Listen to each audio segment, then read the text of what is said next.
Hey everyone, and welcome to the Adventurous Joe Show. I'm your host, Joseph Michaels, and we have got some big news from E3. Tara Babcock is going to fill you in. Also, before E3, going to E3, Angryjoe Show was at it again. Apparently, Xbox.com had some very bad news about the Xbox One and why you can't rent video games ever again. I'll let you know all about it, and so will he. Also, our comic book review of G.I.Joe, the complete Cobra Command trade paperback. And video game review of Crisis 3. Also, we'll be talking a little StarCraft 2 scouting tactics with Tara Babcock. And much, much more. So, sit back and enjoy the show here on the Adventurous Joe Show. Now, let's get started. First off, Angryjoe went at it again. Just before, the day before getting ready to leave for E3, he posted another rant about Xbox One and what the hell went wrong with it this time. Apparently, Xbox One has a nice little restriction that says you can't rent video games anymore. You can't play rented video games on it anymore. Video games such as if you bought them from GameFly or, say, Movie Gallery or one of those kind of things at used prices. Hell, even from GameStop. What the hell, Xbox? Well, anyhow,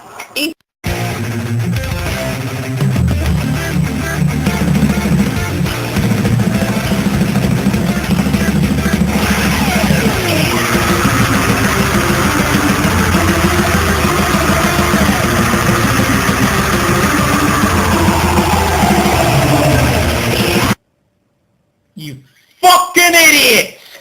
Part 2!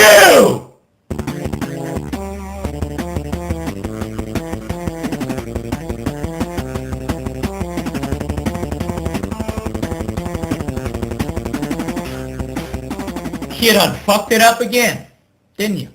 You done fucked it up again. In fact, you already done fucked it up. See, it was done fucked up, and you decided not to unfuck it. You decided to wait 2 weeks, then release this new weak-ass PR speak bullshit that you think will convince everybody that you did something to listen to our feedback. You did jack shit. Seriously, Microsoft, what did you do?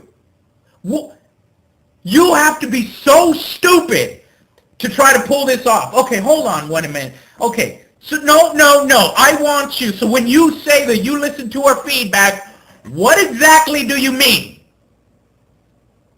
Did the Xbox One require a blood sacrifice in order to operate before? Would it explode if it played offline for more than 12 hours? Because that's what Devious Scissors thinks in the comments, and I think it's fucking hilarious. And I think that too. Literally.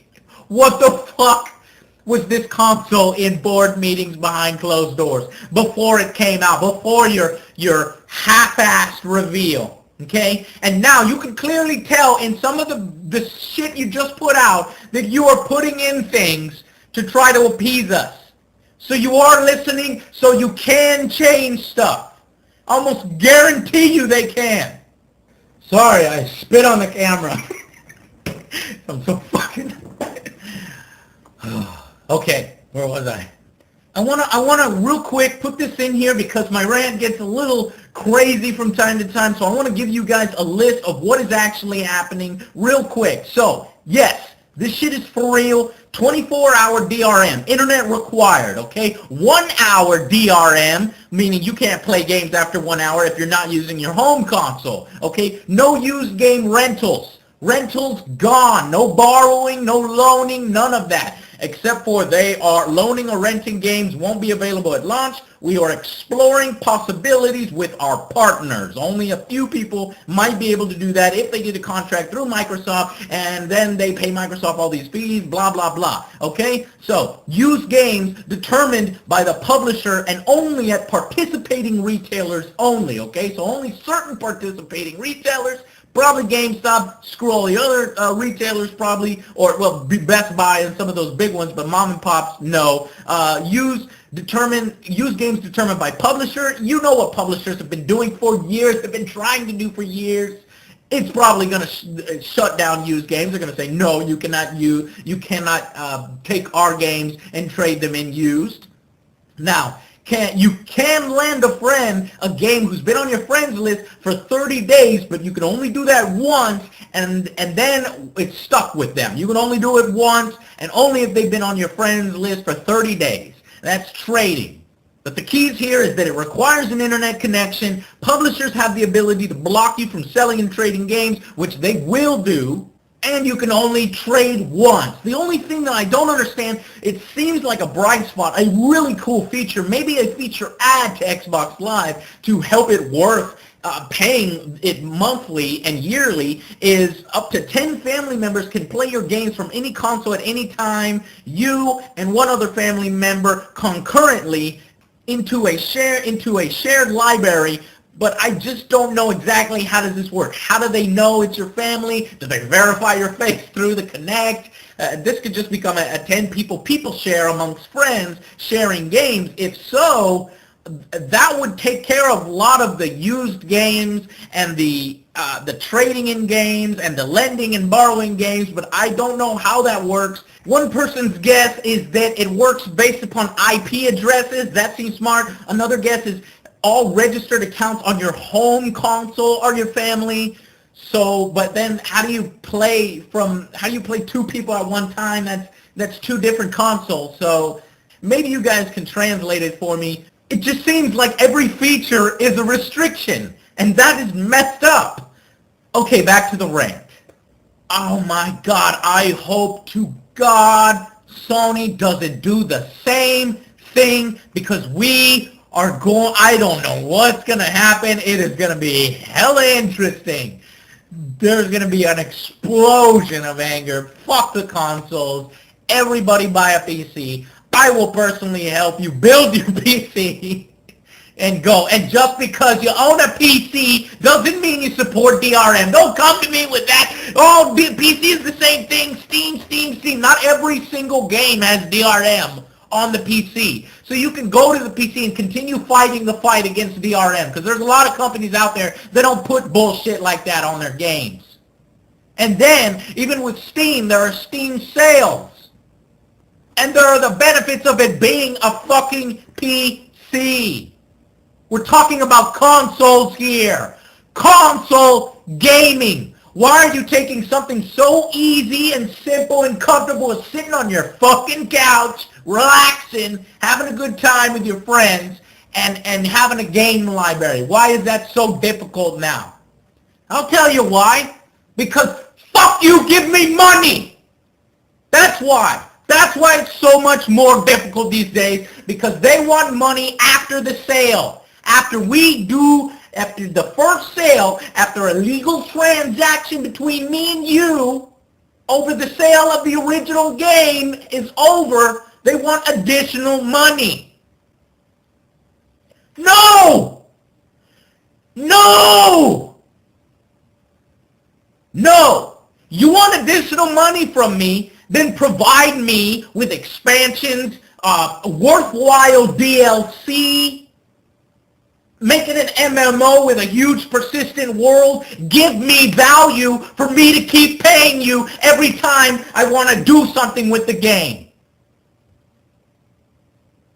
And if it's a shit game, then I should have the right to go and return that game, to return it, to get some money back, to trade it in for something better. That's the way it's supposed to work. Your game sucks. I don't want it. Is everybody supposed to be a freaking millionaire now? Are we supposed to make thousands of dollars a month? $3,000, $4,000, $5,000, and we can afford to buy all of our games new? Is that how it happens now? I mean, fuck GameFly, fuck Redbox, fuck all that shit. That's what Microsoft is saying. Those services are done. They cannot work through this method. Goodbye, GameFly. Goodbye, Redbox.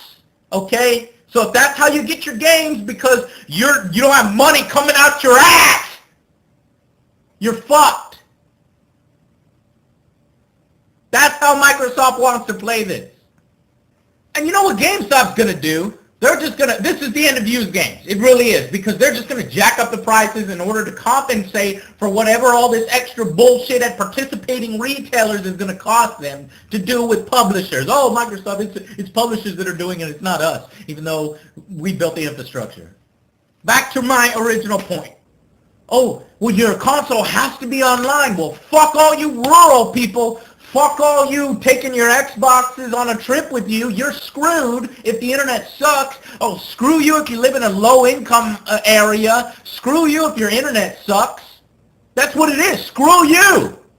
Because literally you have 24 hours. Your console checks in every 24 hours. If you don't have that, you're not playing games offline. You're not doing it. In fact, if you're playing it on another console, your library, another console, you have 1 hour to play. 1 fucking hour to play your games offline. If you exceed that hour, you do not get to play your games. What the fuck? How do you think you can get away with this? How do you think anybody wants to buy this? You think people want to spend $400, $600, $800? I don't know the price of the console on something like a $600 thing that turns into a brick? A useless piece of shit after an hour? After 24 hours? If you get your internet cut off? Fuck you! You know you're able to allow these games to play offline. You know you are able to implement firmware that allows people to play games offline. Don't give me that bullshit about, well, this allows people to have persistent worlds and game developers to make bigger worlds and allows it to do stuff while you're not there. Shut up! You use that sad-ass excuse. Everybody knows a game that with persistent worlds and all that stuff, like an MMO, requires an internet connection. Okay? If people who don't have good ones or don't want to do that, they don't buy that particular game. What you're doing is you're extending that policy to everything, even offline games. You are so... God, you make me so angry that you can do this. I've been with Xbox for what, 10 years now? More than 10 years now. The original Xbox, the Xbox 360. And this is how you repay us. By telling us, fuck you, you need our permission to do everything. Oh, you're allowing our entire family to use the fucking games. That's a bullet point. That's an actual bullet point, people. Let me read it to you. This is hilarious. You're gonna love this. Oh my God, I cannot wait to read this to you. Where it is. Give your family access to, share access to your games with everyone inside your home. It's a fucking revolution. That is so awesome. Your friends, family, guests, acquaintances who come over to your house can have unlimited access to all your games. Anyone can play your games on your console, regardless of whether you're logged in or the relationship to you. Thank you, dear Microsoft. Oh, you are so gracious that people can play the thing. Oh, that's an actual quote. It's so fucked up that they actually need to put that bullet point as a feature of the console. Something so obvious. You know shit is fucked up when it starts to get to that point. Meteoric change in the way we buy games, play games, get permission to fucking use our own games. We are now essentially renting our own games. We do not own them, okay? And Microsoft is allowing us to do X here, X there. And notice at the end of the whole spiel, they said all of these things are subject to whatever the fuck we say, when we say it. We can change it at any time. Let me remind you, everybody, they could shut down everything, okay? As they did with the original Xbox games, which were online for only 8 years. So without the backwards compatibility to go along with the switch to digital only, the only way we will know if our investments are safe due to this if Xbox decides to get out of the market, decides to shut it all down, we don't have a way to know that. You're paying to rent games now. We designed Xbox One so game publishers can enable you to trade in your games at participating retailers. Game publishers. Look at all the finger pointing going on. We're not doing anything. It's game publishers doing anything. We're just building up the infrastructure so that they can tell you no. And then limit it to participating retailers. So wave goodbye to game fellas in town. Wave goodbye to the mom and pop stores. All the video game stores. Y'all are being shut the fuck down. Microsoft is coming at you with fucking missiles, Hellfire missiles, artillery. Get out. Get out now. Sell, sell, sell. You guys, this is fucking terrible. This is terrible. We don't own games anymore. We rent them with Microsoft's permission. You'll be able to buy at retail or through Xbox Live, through us, okay, on day of release. So that already is going to fuck GameStop. I mean, how many people with a choice to drive to the fucking store and go through all of GameStop's bullshit is going to do that when you can just buy it and then download it right there? So GameStop, you're fucked. You think you want to support this console, you're fucked. Your business is fucked. You're going to start seeing a decrease in sales at your retail stores, buddies. You want to know why? Because there's no point in buying a physical disc anymore. The whole console is built around the cloud gaming. Infinite cloud power, which is PR bullshit. Do not for a second let them tell you at the conference, if they do this, be on the lookout for it. The infinite power of the cloud, your one Xbox One is actually like 4 Xbox Ones in one with the power because we can render shit in the background on our cloud. Bullshit!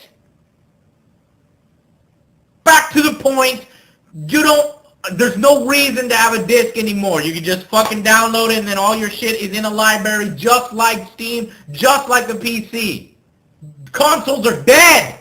Consoles are dead and gone. The generation of consoles, at least on the Microsoft end, we know for sure is dead and gone.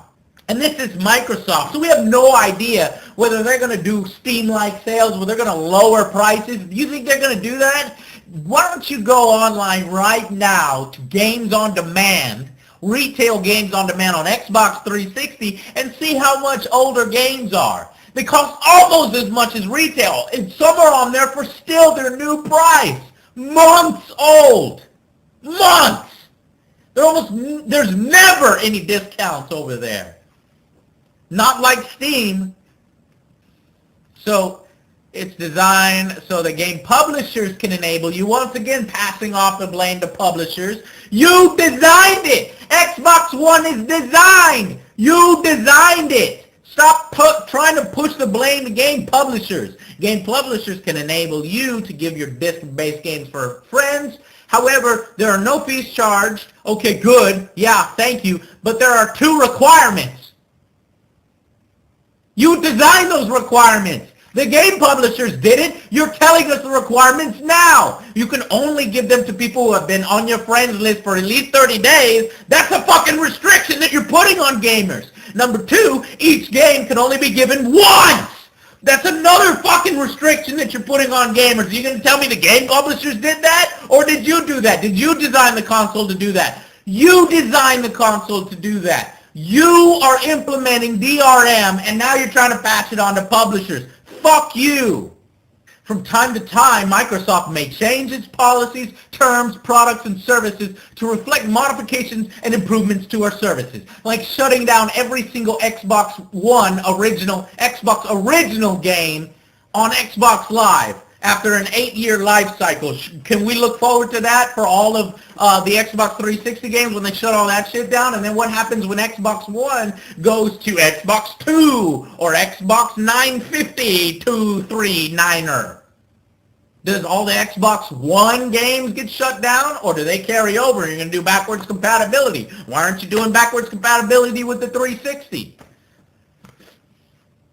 I swear, Microsoft, you are fucking up hard. You done fucked it up. Man, I don't get it. I really don't get it. After this clarification, so I can trade my friends to my games once, and then only friends that have been on my list for more than 30 days. But then it also says it's not going to be available at launch, so notice how they didn't have any fucking concern about it. I almost guarantee you, because it's not available at launch, that this is something that they're putting in now because of the shitstorm that we raised.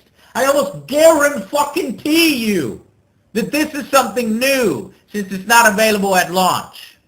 They said, oh shit, look at this fucking reaction from everybody, from our customers that we should have been listening to in the first place. Let's implement this bullshit to help them out. I don't know. How about you completely get rid of this crap? What about selling your games on eBay, on Craigslist? I don't know. Okay, I think that's impossible. That's impossible now.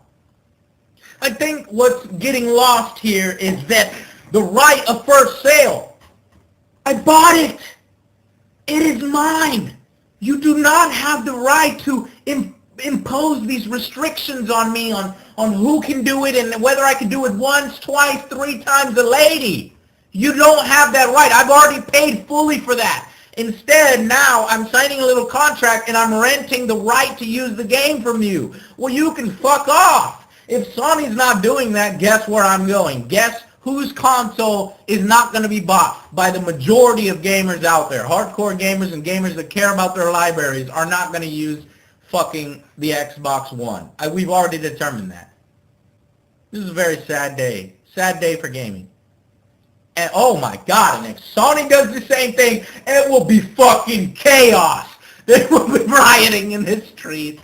No, gamers are too lazy for that, but there's going to be some really fucking pissed off people. And I'll tell you what's going to happen. Just people are just going to be like, all right, well, I'm just going to use a fucking PC.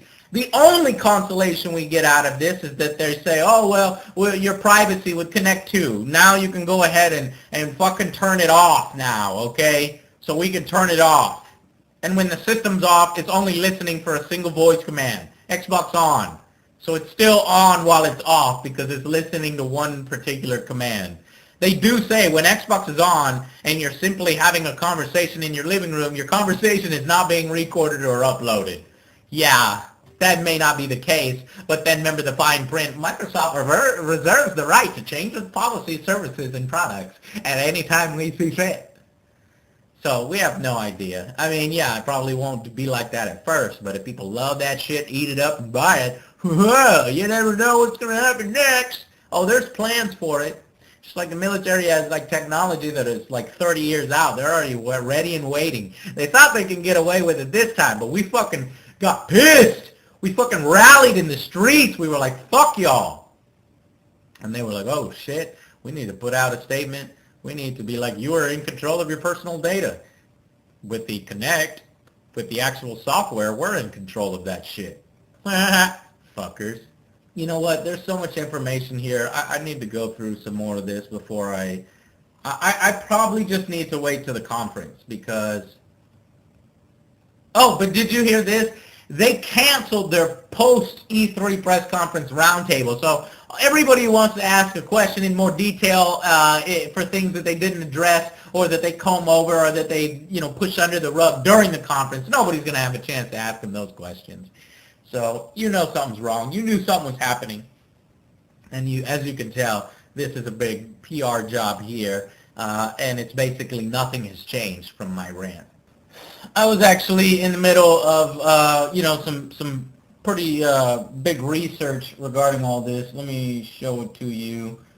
I got a Google document here that I'm editing basically all the Xbox facts in the future and things that I find bullshit and things, like region locks and Xbox Gold and, snap mode and this cloud computing technology bullshit. So there's a lot of stuff still coming up from me.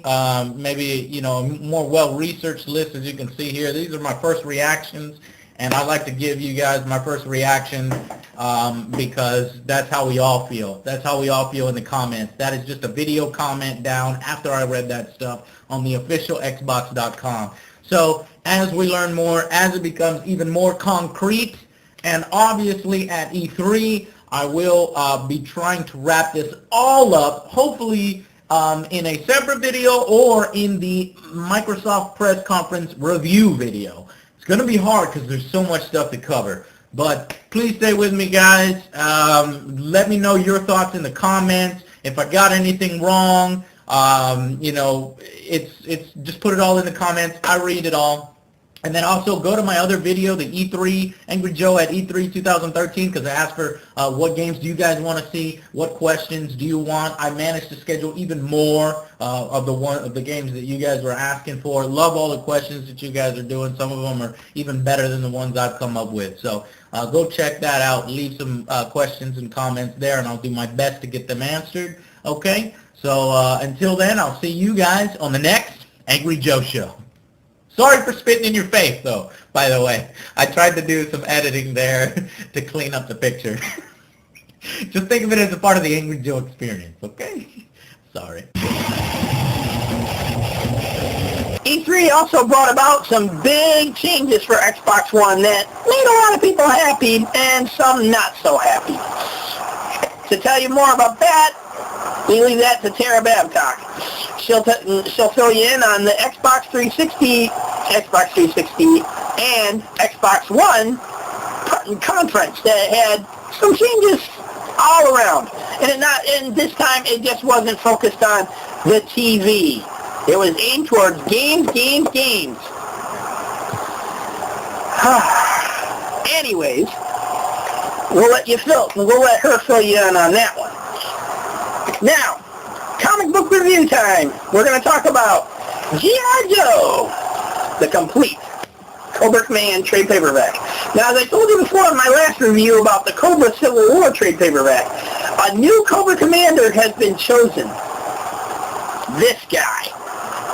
This is your new Cobra Commander, and he's not screwing around with anyone. Doesn't matter if it's Cobra or G.I. Joe themselves. He is wiping out the competition altogether. Now, like before, trade paperback has some very great artwork. It's well worth the price for $34.99, but you can get it on Amazon for pretty much cheap. Anyways, it's a beautiful book, great artwork, great cover. It covers everything from the Cobra Command. If you haven't bought it yet, I suggest getting it. If you missed out on getting the 3 trade paperbacks, or when the comic book collection is very hard to find these days to get all the parts, get this book. It's well worth it, and you would enjoy it. I give it at least a 9 out of 10. There's some parts in it I didn't enjoy, such as, killing off main G.I. Joe characters and so on and so forth. But that's life, and that's how this book goes. Okay, we're moving on. Video game review time. Ladies and gentlemen, Crysis 3 for the Xbox 360. Now, unlike the other Crysis games, this one took a weird twist. Apparently, the Cephs, as they were known, died off or something, or fell into some kind of deep sleep or something like that. The nanosuits were being hunted. The guys that own the nanosuits, including Prophet, were being hunted down by Cell in order to get the nanosuit technology from them. Well, it turns out one of the nanosuits that Prophet and his original team had ended up falling into the hands of the enemy. Nanosuits provide them with super strength, super agility, and everything else in between. They can even cloak. They can turn frickin' invisible. I love that about these nanosuits. But here's the problem with Crysis 3, and the reason why I'm giving it a 9 out of 10. You know why I'm giving it a 9 out of 10? The ending. The final boss battle to this whole frickin' game consisted of fighting the giant monster boss itself, the Master Ceph, the Alpha Ceph as they called him, and then having to go in space and destroy the Ceph Armada before they could come through to Earth and destroy everything. Yeah, you had to use Archangel, this huge frickin' satellite, and use it to target the damn Ceph Armada before they could destroy the Earth. Now here's the problem of why I hated this part so much. You have to hold the triggering just right, or it keeps making you reset the targeting parameters.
Ugh.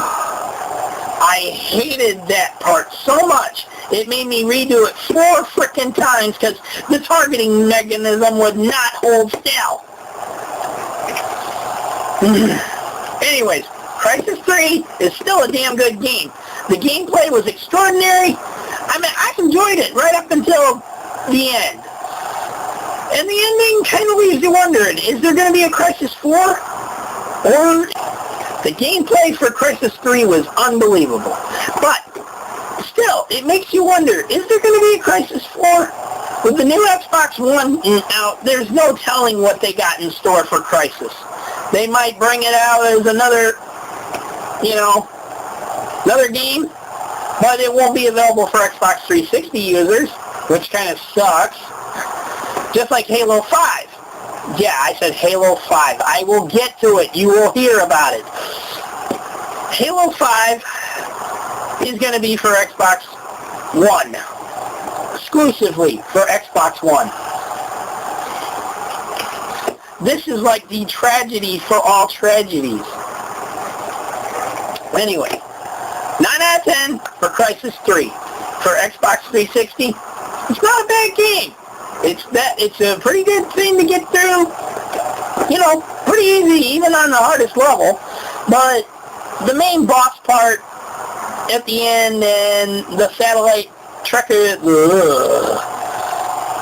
nah. Okay. So, still a good game. I suggest picking it up, try it out, have fun. That's what games are for. Okay. Now, E3. Oh my God, E3. It was unreal.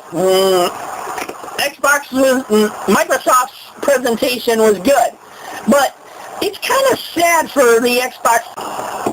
Anyways, it's kind of sad for Xbox 360 users because you're not going to be able to play any of these new games.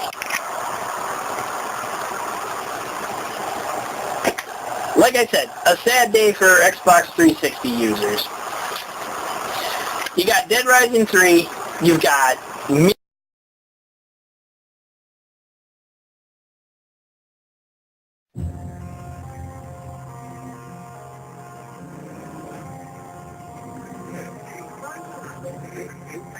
We've not yet confirmed the cause of the ongoing outbreak. Therefore, in 6 days, we will have no choice but to deploy a large incendiary bomb, destroying all organic life within the city limits.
Mirror's Edge 2, and all the stuff that's coming out for the Xbox One.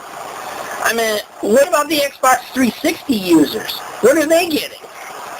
I mean, if they can't afford this machine, I mean, come on, $499 for this machine. Seriously, they're asking $499. Walmart's already freaking taking pre-orders.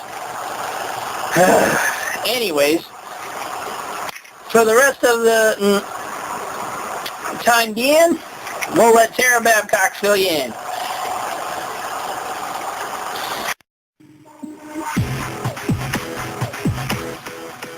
Hey guys, my name is Tara Babcock. I'm here for Zoomin.TV Games, and we just got out of the Xbox conference for E3, which was amazing. They really did deliver on games. I actually took a ton of notes, so I'm going to go over my first impressions from the show.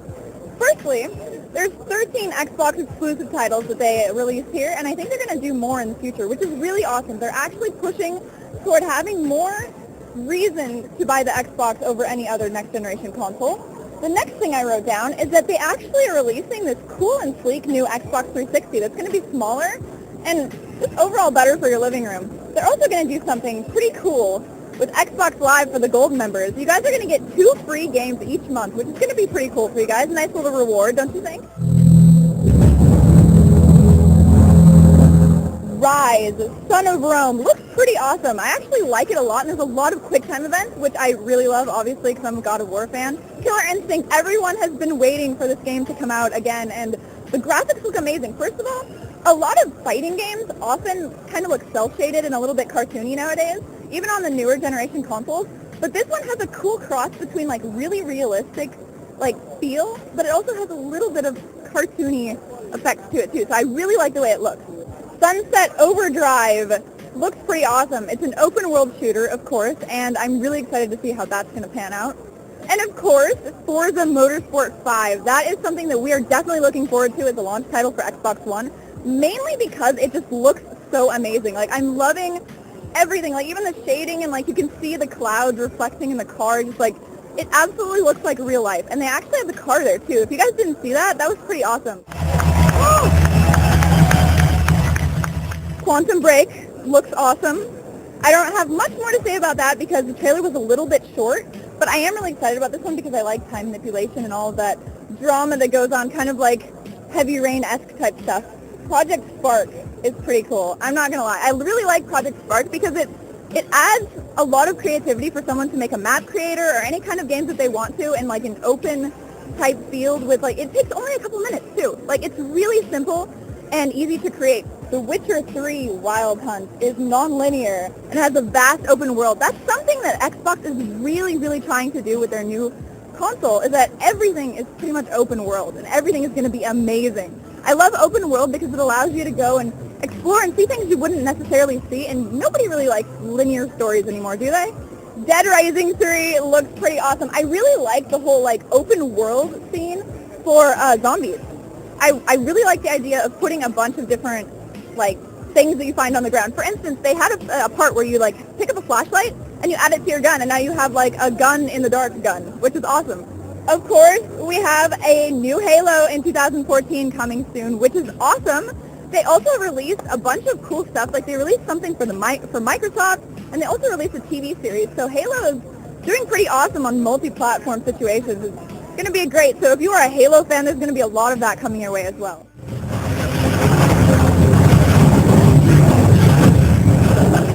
Titanfall is also another title that is going to be coming out, and it's the thing that they actually ended with. So it was epic enough to be an ender, but the really big, huge, amazing epicness was the beginning with Metal Gear Solid 5, which is one of my favorite franchises of all time, and I'm really excited to see what they get their hands on in Afghanistan, which I think is part of the setting of the new game.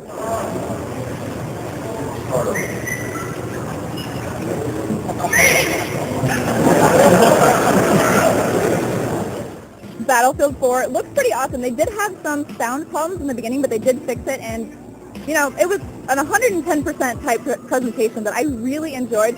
I love that things in the first-person shooter world are getting a little bit more fast-paced. We have things like going into the water, getting back out, being pulled around by people, big explosions. Everything is just really fast-paced and awesome. It's not just like a standing on the ground running and shooting people type of thing anymore. It's really dynamic, and I'm loving the direction that they're going in. And Battlefield has been one of my favorite first-person shooter games as far as graphics go. The biggest thing I am excited about is the Twitch partnership, which means that you do not need a capture card or a computer in order to stream your gameplay from the Xbox One live, which is amazing. This means that there's going to be so many more broadcasters of awesome gameplay, and I'm really excited to see how that really boosts the broadcaster like atmosphere here for games. Most games now, or a lot of games at least, are going to be in 60 FPS, which is pretty awesome. I'm loving the new quality upgrades that you get with the new hardware. Next generation is looking pretty sweet, especially with the Xbox One. So remember guys, the big news is that the Xbox One will be launching in November of 2013 and will be around $499 and about the same for euros. So it is a little bit expensive, but they are boasting a lot of new things in terms of graphics, hardware, and a bunch of other stuff, which is awesome. We look forward to defining the next generation of games together. It all begins this fall right here on Xbox One. On a scale from 1 to 10, with nothing really to compare it to, except for past Xbox performances, I would say this is definitely an 8.5. They did pretty well. They did have some problems with their, you know, sound and all of that. It will happen. But they did deliver in games. Exclusive games, new features for people, for the Xbox Live members, just a lot of great stuff. And Twitch connectivity, how amazing is that? We can all be broadcasters now, guys. Come on. Halo, Battlefield, oh, just everything. Be excited. Get excited. Xbox One is coming for the holiday season. Thanks very much, and I hope you have a fantastic E3.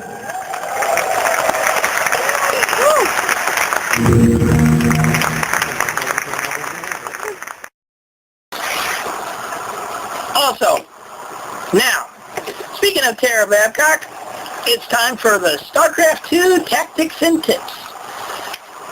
Tara is going to tell us all about how to scout better. And believe me, her scouting tips, even other tips that she's made, have come in handy. Because when I got the full game, finally, of StarCraft 2, playing Protoss, playing Terran, and through the campaign and stuff, I whooped and beat Protoss and Zerg ass. So, here's Tara with your tips. Hey guys, and welcome to episode 9 of Tara the Terran Talks StarCraft Tactics.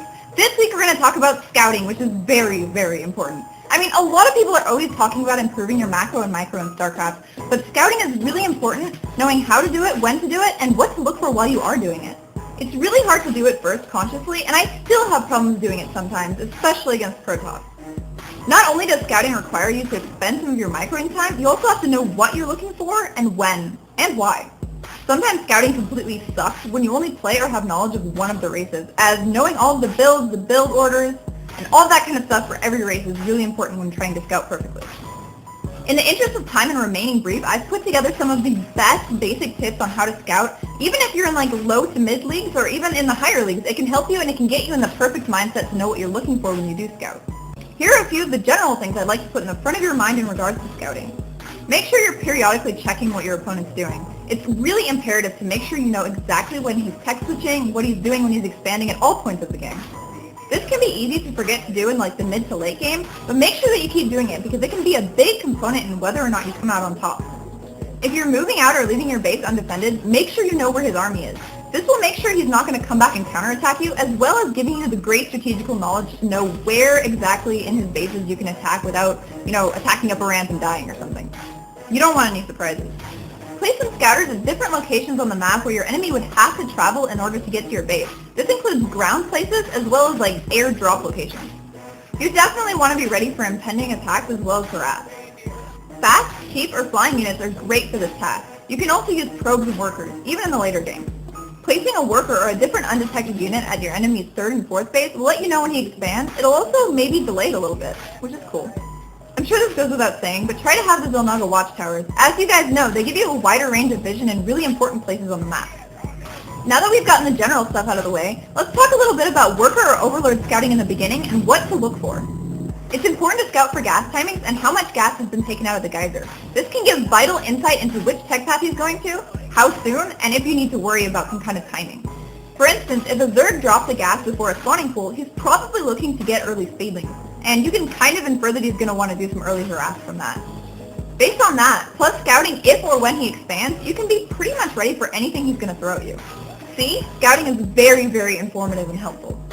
The most important thing to look for while you're initially scouting is whether or not he's expanding and when. If your opponent is staying on one base, he's probably going for some crazy all-in or cheese, and it might be at your doorstep pretty soon. If you don't get the scouting info in time and you just follow along your build or opener, you probably will lose to the cheese.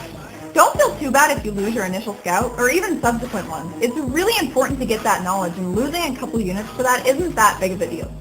And now for a quick breakdown of scouting tips per race.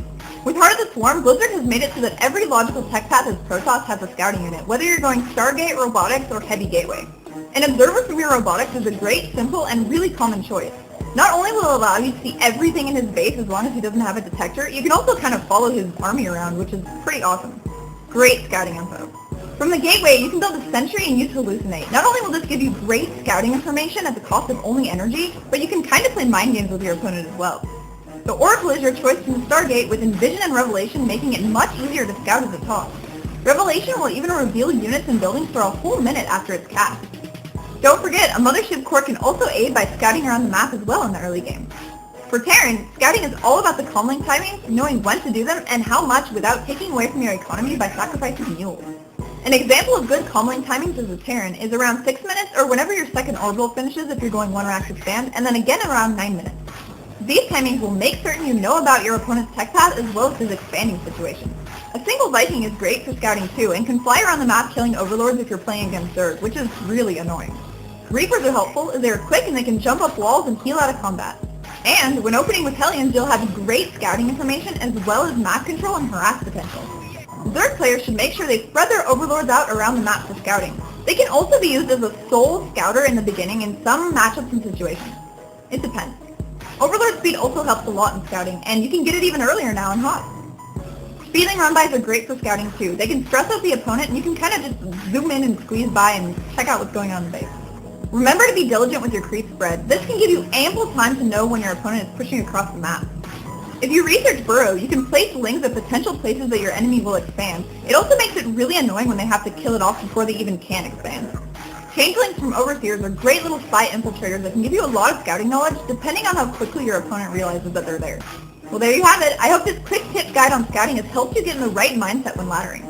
I know it's helped me immensely to learn things like building requirements and gas costs for things while I'm trying to gather intel. With that kind of intel, I can kind of do some quick math and decide what he can or cannot be having in each stage of the game. And as I say that, my last tip for this video is going to be to go into StarCraft and use that multiplayer help guide that shows you all of the information you need about each unit, even the races you don't play, as you'll familiarize yourself with all of that stuff and get a lot better at scouting from doing so. Listening to a ton of professional casters do analysis like this can also help you get a grasp of this. And remember, you're not always going to scout perfectly. Opponents can hide buildings, play mind games, or maybe you can even be mistaken. Make sure you're ready for anything and keep your eyes open. Create contingencies too. Good luck, have fun. As a reminder, Thank you, Tara. Okay.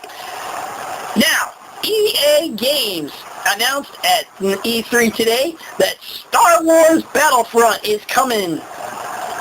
They showed a sneak little trailer and not much in the way of gameplay, just showing that this is what it's going to look like or consist of. They say they're trying to get back to the original trilogy more than focus on the Clone Wars and things that took place around Episode 7. That's going to take place through Episode 7 or something. I don't know. Either way, EA Games is promising some big stuff out of this new Star Wars Battlefront. It's probably, like everything else, going to end up for the Xbox One or the PlayStation 4. Like I said before, sad day for gamers everywhere.